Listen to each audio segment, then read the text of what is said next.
Doing a short video on how to change the fuel filter on a full Granada 2.8 injection. Probably the same arrangement as a Capri injection, but you probably need to check about that. Right, okay, so obviously I flip the phone around here. The car itself is a 1980 injection import. Just waiting for the plates from the DVLA. Couldn't find a lot online about this at all, so hence the video. So if I go underneath the car for the umpteenth time, this car's got a tow bar fitted, so it probably doesn't help the access. But the arrangement here is quite complex, especially compared to the carburettor cars.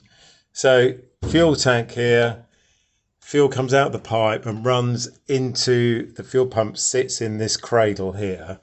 So that's the other end connected to the fuel pump. The connections are here.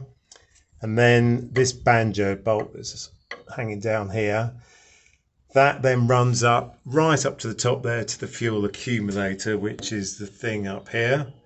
And then fuel comes out of there and runs into the fuel filter here.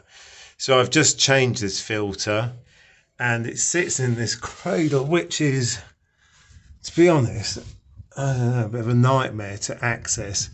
You have to kind of go between the, I don't know if you can see here, the other side the filter is up here.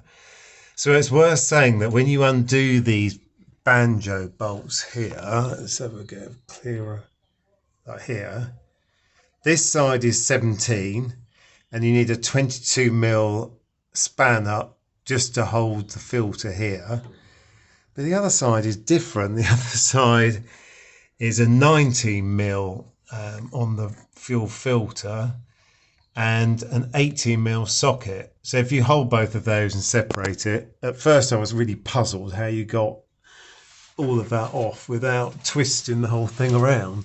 And once the fuel comes out of the filter, it then runs to the front of the car to the fuel injection system. Two wires hanging down here for the fuel sender. So yeah, just worth pointing out again that the fuel pump sits here. I'm not sure, you could probably change the fuel filter without taking the pump off, but obviously when you do this you have to drain or depressurize the system, or just let the fuel out, let it drip out, because otherwise you get covered in petrol. But yeah, that's the filter change up there. Not the easiest thing to do, but I hope that helps.